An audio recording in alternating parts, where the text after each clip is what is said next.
नमस्कार दोस्तों, मैं हूं संदीप कुमार और हम पढ़ने वाले हैं वायुमंडलीय दाब पेटी। ठीक है, वायुमंडलीय दाब होता क्या है तो आप समझिए। वायुमंडलीय दाब जैसे इस तरीके से हमने बना दिया, ये बन गई पृथ्वी। ठीक है, पृथ्वी पर वायु के कारण जो दाब लगता है उसको बोलते हैं वायुमंडलीय दाब। ठीक है, वायु के कारण जो दाब लगता है, प्रेशर लगता है, उसको बोला जाता है वायुमंडलीय दाब। वायुमंडलीय दाब जो है क्या होता है, तो हवा का भार पृथ्वी की सतह पर जब होता है, हवा पर कहें या हवा का कहें या वायु का कहें, हवा का भार किस पे होता है, पृथ्वी की सतह पर, पृथ्वी की सतह पर। ठीक है, सतह पर जो होता है इसी को कहा जाता है वायुमंडलीय दाब।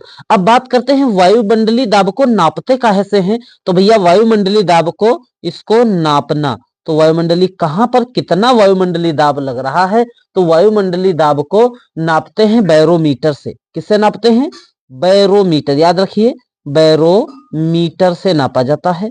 ठीक है, याद रखिएगा वायुमंडलीय दाब को बैरोमीटर से नापा जाता है। बैरोमीटर में होता क्या है, ठीक है, बैरोमीटर में पारा भरा होता है। बैरोमीटर में क्या भरा होता है, पारा भरा होता है। और इस पारे की वजह से हम जो है मौसमी भविष्यवाणी कर सकते हैं। इस पारे की वजह से मौसमी भविष्यवाणी की जाती है। किस प्रकार की जाती है, जैसे अगर बैरोमीटर का पारा, पहली कंडीशन, अगर पारा अगर पारा धीरे धीरे गिर रहा है, धीरे धीरे गिर रहा है, अगर पारा धीरे धीरे गिर रहा है तो इसका मतलब क्या होगा, कि इसका मतलब होगा कि उस स्थान पर वर्षा होने वाली है। अगर पारा धीरे धीरे गिर रहा है तो इसका मतलब उस स्थान पर वर्षा होने वाली है। दूसरी कंडीशन क्या है भैया, तो दूसरी कंडीशन पर ध्यान दीजिए। अगर पारा अचानक गिर गया, अचानक गिर गया, ठीक है, अगर पारा अचानक गिर गया इसका मतलब है कि उस स्थान पर चक्रवात आने वाले हैं, उस स्थान पर चक्रवात आने वाले हैं। अगर पारा, तीसरी कंडीशन क्या है, कि अगर पारा ऊपर उठने लगा, पारा क्या करे, पारा ऊपर उठने लगे, ऊपर उठने लगे, तो इसका मतलब होगा कि मौसम साफ रहेगा, मौसम साफ रहेगा। तो इसकी पहचान कैसे की जाती है, बैरोमीटर से की जाती है। उसमें पारा भरा होता है। अगर पारा धीरे धीरे गिर रहा है इसका मतलब वर्षा होने वाली है। अगर पारा अचानक गिर गया तो इसका मतलब चक्रवात आने वाला है। अगर पारा धीरे धीरे उठ रहा है इसका मतलब मौसम साफ होने वाला है। ठीक है, तो अब हम वायुमंडलीय दाब के बारे में बात करते हैं, वायुमंडलीय दाब की पेटियों के बारे में बात करते हैं। तो भैया पूरी पृथ्वी पर 7 वायुमंडलीय दाब पेटियां हैं। 7 वायुमंडलीय दाब पेटी है। ठीक है, याद रखिएगा 7 वायुमंडलीय दाब पेटी है। हम 7 वायुमंडलीय दाब पेटियों के बारे में पढ़ने वाले हैं। तो चलिए हम इस पृथ्वी के जो है नमूने के आधार पर पढ़ते हैं। किस प्रकार, आप जानते होंगे कि यहाँ पर पृथ्वी के बीचों बीच में एक रेखा जो है मानक के रूप में मानी गई है, आपने इससे पहले पढ़ा है। ठीक है, तो इस रेखा को क्या कहते हैं, इस रेखा का नाम है भू यानी पृथ्वी के मध्य यानी बीचों बीच में, पृथ्वी के बीचों बीच वाली रेखा को भूमध्य रेखा कहा जाता है। लेकिन ये 0 डिग्री पे बनी होती है। लेकिन भूगोल की भाषा में इस रेखा को कहा जाता है विषुवत रेखा, विषुवत रेखा। तो आज हम जानने वाले हैं कि आपने सुना होगा कि जो विषुवत रेखा, आपने सुना होगा या पढ़ा होगा कि जो विषुवत रेखा होती है वहां अत्यधिक गर्मी होती है। क्या कारण है कि वहां पर अत्यधिक गर्मी होती है, तो आइए इसके बारे में हम पढ़ने वाले हैं। ठीक है। तो इस विषुवत रेखा पे होता क्या है कि यहां पर देखिए, आप ये जानते होंगे कि सूर्य की किरणें विषुवत रेखा पर लंबवत पड़ती हैं। ठीक है, बिल्कुल सीधी पड़ती है सूर्य की किरणें विषुवत रेखा पर। इससे पहले यहां पर एक रेखा होती है कर्क रेखा, यहां पर एक रेखा होती है मकर रेखा। यहां पर सूर्य की किरणें तिरछी पड़ती हैं, लेकिन सूर्य की किरणें पूरे वर्ष भर यहां पर क्या है, विषुवत रेखा पर क्या पड़ती हैं, लंबवत पड़ती हैं। तो विषुवत रेखा पर जब सूर्य की किरणें लंबवत पड़ती हैं तो वहां का जो है तापमान अधिक हो जाता है। इस स्थान का तापमान क्या होगा, अधिक होएगा। और ऐसी दशा में वहां के जो भूपृष्ठ पर संपर्क की वायु होगी वो क्या होगी, वो हल्की हो जाएगी। वो वायु हल्की हो जाएगी, गर्म हो जाएगी। वो वायु गर्म हो जाएगी, गर्म होने की वजह से हल्की हो जाएगी। तो चलिए सबसे पहले हम एक पेटी के बारे में पढ़ते हैं। पहली पेटी हमारी, ठीक है, पहली पेटी है विषुवत विषुवत रेखीय निम्न दाब, निम्न दाब पेटी। ठीक है, विषुवत रेखीय, तो क्या पढ़ेंगे, विषुवत रेखीय निम्न दाब पेटी। विषुवत रेखीय निम्न दाब पेटी होता क्या है, तो चलिए इसके बारे में पढ़ते हैं। विषुवत रेखीय निम्न दाब पेटी, ठीक है। सूर्य की किरणें जब इक्वेटर पर लंबवत पड़ती है जब इक्वेटर पर लंबवत पड़ती हैं तो गर्म होकर, जब गर्म हो जाती हैं तो वो ऊपर की ओर उठ जाती हैं। जब सूर्य की किरणें, जैसे यहां पर मान लीजिए कि ये एक विषुवत रेखा है, ठीक है, यहां पर सूर्य की किरणें लंबवत पड़ रही हैं तो ये गर्म होके क्या होंगी, ऊपर की ओर उठेंगी। ये सूर्य जो है, हवा जो है गर्म होके क्या हो जाएगी, ऊपर की ओर उठेगी। हवा गर्म होकर ऊपर की ओर उठेगी, ठीक है। तो यहां का टेम्परेचर कैसा हो जाएगा, यहां पर जो है जितनी भी हवा हो जाएगी, यहां पर निम्न दाब, हवा की दाब कितनी हो जाएगी, निम्न दाब हो जाएगी। तो भैया विषुवत रेखी निम्न दाब पेटी का कारण क्या है।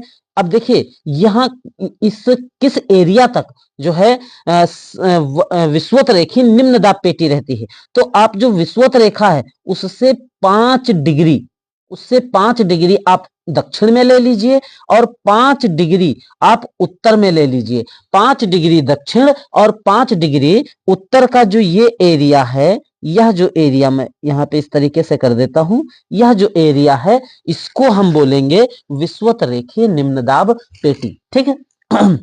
विषुवत रेखी निम्न दाब पेटी इसको बोलेंगे। कारण क्या है कि भैया यहां पर जो है सूर्य की किरणें लंबवत पड़ेंगी। यहां मैं लिख देता हूं, सूर्य की किरणें कैसी पड़ेंगी, लंबवत पड़ती हैं। लंबवत का मतलब होता है भैया सीधी, लंबवत, लंबवत का मतलब बिल्कुल सीधी पड़ती हैं। ऐसी दशा में हवाएं जो यहाँ की होती हैं, हवाएं कैसी हो जाती हैं, गर्म हो जाती हैं। और गर्म होकर क्या होता है, ऊपर उठ जाती हैं, ऊपर उठ जाती हैं, ठीक है, ऊपर उठ जाती हैं। ऐसी दशा में यहाँ की हवाएं जो क्या होती हैं, ऊपर उठ जाती हैं, ठीक है। तो टोटल इस एरिया को हम क्या कर सकते हैं कि भैया 5 डिग्री इधर और 5 डिग्री इधर, तो 5 डिग्री और 5 डिग्री टोटल कितना, 10 डिग्री, कितना, 10 डिग्री, ठीक है।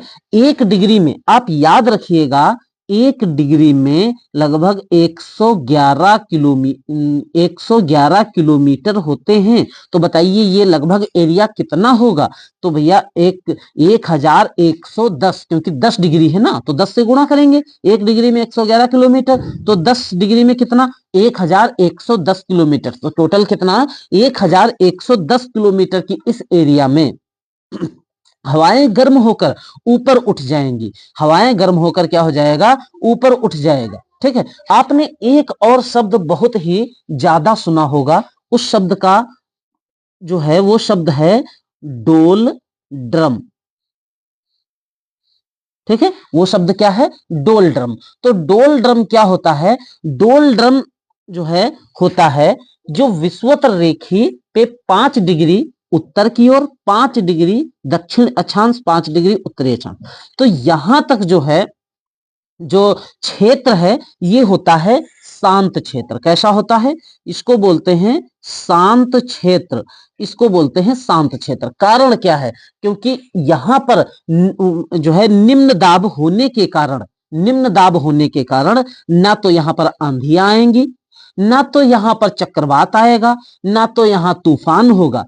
तो ऐसी दशा में क्यों नहीं होगा, इसका कारण देखिए, क्योंकि जो उच्च दाब की हवाएं थी गर्म होके पहुंच गई ऊपर, गर्म होके ऊपर पहुंच गई, तो आंधी तूफान वगैरह कुछ यहां पहुंच ही नहीं पाता। मान लीजिए कि इधर से जा रहा था, इधर से हवाएं जो है उच्च दाब की हवाएं जा रही थी, और जब यहां पहुंची, जब इस एरिया में 10 डिग्री में प्रवेश करती हैं गर्म होने लग जाती हैं, तो जब यहां पहुंची 5 डिग्री तक पहुंची, और तब तक जो है ऊपर उठ गई। इधर से जा रही थी हवाएं, और जो है उच्च दाब की हवाएं जा रही थी, और जब इस क्षेत्र में पहुंची तो क्या हो गया, डोल ड्रम क्षेत्र में पहुंची, तो एकदम जो है वो हवाएं गर्म होके क्या हो गया, ऊपर उठ गई। तो जब ये हवाएं ऊपर उठ गई, तो ये जो है यहां पर ना तो जो है आंधी आ सकती है, ना तो चक्रवात आ सकते हैं। तो ऐसी दशा में इस क्षेत्र को कहा जाता है शांत क्षेत्र, और इसी क्षेत्र को कहा जाता है डोल ड्रम।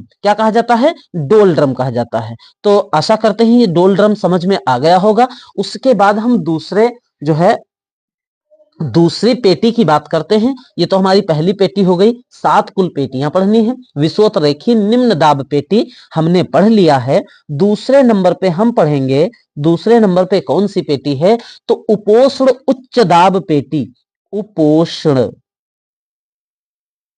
उपोष्ण उच्च दाब पेटी, ठीक है। उपोष्ण उच्च दाब पेटी। अब उपोष्ण उच्च दाब पेटी क्या होता है, तो देखिए ये किधर पाया जाता है, ये कहां पे होती है उपोष्ण उच्च दाब पेटी। तो आप फिर से इस मैप में आ जाइए, और पृथ्वी के मैं जो है यहां पर पृथ्वी का मैप बना देता हूं, थोड़ा बड़ा बनाता हूं, क्योंकि उस छोटे से मैप से काम नहीं चल रहा है। मान लीजिए कि ये हमारी हो गई पृथ्वी, ठीक है, यह हमारी पृथ्वी हो गई। बीचों बीच की एक लाइन कौन सी, इक्वेटर हो गई, और इक्वेटर के पास शांत क्षेत्र डोलड्रम क्षेत्र कौन सा है, 5 डिग्री उत्तरी अक्षांश की ओर, और 5 डिग्री दक्षिणी अक्षांश की ओर, जहां पर हवाएं गर्म होके ऊपर उठ जाती हैं, ठीक है। उसके बाद दूसरा जो क्षेत्र है इसको कहते हैं उपोष्ण उच्च दाब पेटी। ये कहां पे पाया जाता है, तो भैया इसको याद रखिए कि जो है आप 30 से लेकर 35 डिग्री उत्तरी अक्षांश में, और 30 से लेकर 35 डिग्री दक्षिणी अक्षांश में। 30 से लेकर 35 डिग्री उत्तरी अक्षांश, ठीक है, 30 से 35, और यहां भी 30 से 35 दक्षिणी अक्षांश में। इस क्षेत्र को कहा जाता है उपोष्ण उच्च दाब पेटी, ठीक है। अब उपोष्ण उच्च दाब पेटी क्यों कहते हैं, इसका क्या कारण है, तो आप बताइए। यहां पर जो हवाएं ऊपर उठी थी, इस क्षेत्र की जो हवाएं ऊपर उठी थी, वो अब जब ऊपर जाएंगी तो क्या हो जाएंगे, यहां पर जो है हल्की हो गई थी हवाएं, गर्मी के कारण, गर्म क्षेत्र के कारण हवाएं हल्की हो गई थी, और उसके बाद जब ऊपर जाएंगी तो ऊपर जाकर वो फिर से वजन हो जाएंगी, भारी हो जाएंगी। क्या कारण है कि वो भारी हो जाएंगी, तो देखिए हर हर एक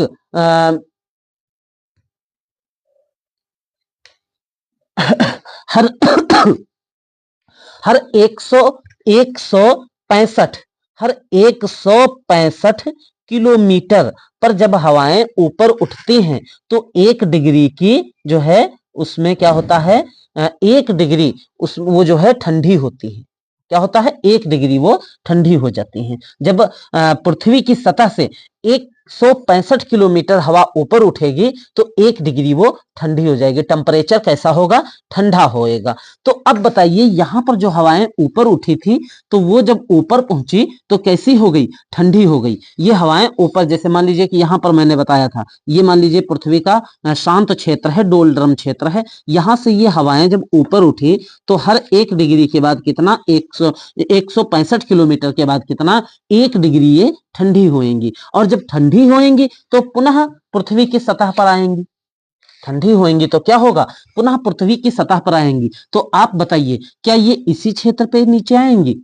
इस क्षेत्र पे नहीं आएंगी। कारण क्या है? क्योंकि हमारी पृथ्वी लगातार घूमती है। जब ये उठी थी, जब यहां से हवाएं ऊपर उठी थी, तब जो है उन हवाओं का स्थान अलग था, और जब उसके बाद तब तक पृथ्वी जब नीचे आने की कोशिश हुई, तब तक पृथ्वी का जो है राउंड हो चुका था। और जब राउंड हुआ तो अब जो है कुछ हवाएं इस क्षेत्र में आ गई और कुछ हवाएं इस क्षेत्र में आ गई, क्योंकि पृथ्वी घूम रही। मान लीजिए कि ये जब उठी, जब ये हवाएं ऊपर उठी, तब इसी तरीके से थी, और थोड़ी देर के बाद जो है पृथ्वी का इस तरीके से ऐसे राउंड अप हो गया। अब जब वो गिरने लगी, जब नीचे गिरने लगी, तब जो है या तो कुछ हवाएं इस क्षेत्र में आ गई, कुछ हवाएं इस क्षेत्र में आ गई, ठीक है, कुछ उत्तरी अक्षांश में और कुछ दक्षिणी अक्षांश में आ गई। तो इस उत्तरी दक्षिणी अक्षांश में कहां तक आती हैं, जो है 30 डिग्री से 35 डिग्री, और उत्तरी अक्षांश में 30 डिग्री से 35 डिग्री, ठीक है। तो यहां पर आती हैं, तो हवाएं नीचे गिरने के कारण, जब ये हवाएं नीचे गिरती हैं इस तरीके से, मान लीजिए कि जो है यहां से इस तरीके से नीचे गिरेंगी, तो क्या होगा, वायुदाब बढ़ेगा। क्या होगा, वायुदाब बढ़ेगा। इसी कारण इस पेटी को कहा जाता है उपोष्ण उच्च दाब पेटी। लगातार कारण क्या है, देखिए इसका कारण क्या है कि लगातार उच्च दाब की हवाएं, उच्च दाब के कारण हवा नीचे उतरती हैं। हवा नीचे उतरना, नीचे उतरना, ऊपर उच्च दाब हुआ और वो हवाएं नीचे आ गई, ठीक है। तो इसको जो है अश्व अक्ष भी कहते हैं। इस क्षेत्र को, इन दोनों क्षेत्रों को अश्व अक्ष भी कहा जाता है।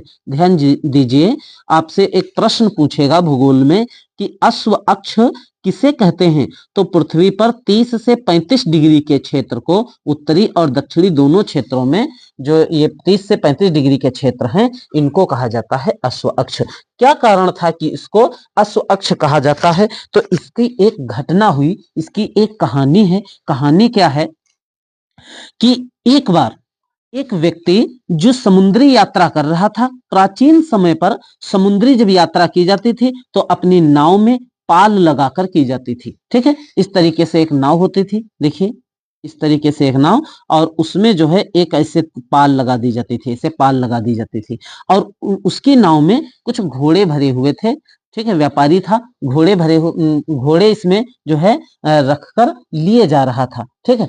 और जब वह इस क्षेत्र में, जैसे मान लीजिए कि इधर से वो आ रहा था और इस क्षेत्र में जब पहुंचा, तो अचानक से उसकी नाव जो है उच्च दाब के कारण, वायु के उच्च दाब के कारण यहां जब पहुंचा तो उसकी जो है नाव डूबने लगी। जब डूबने लगी, क्योंकि यहां पर इधर की जो लो टेम्परेचर से हवा उठी थी, वो जो है हाई टेम्परेचर जब हुई, तब यहां पर जो है नीचे गिरने लगी। इसी के कारण उसकी नाव में अधिक वायुदाब आ गया और ऐसी दशा में उसकी नाव डूबने लगी। उसको लगा कि घोड़े बहुत ज्यादा नाव में हैं और इसलिए ये डूब रहे। उसने 2-4 घोड़े फेंक दिए पानी में।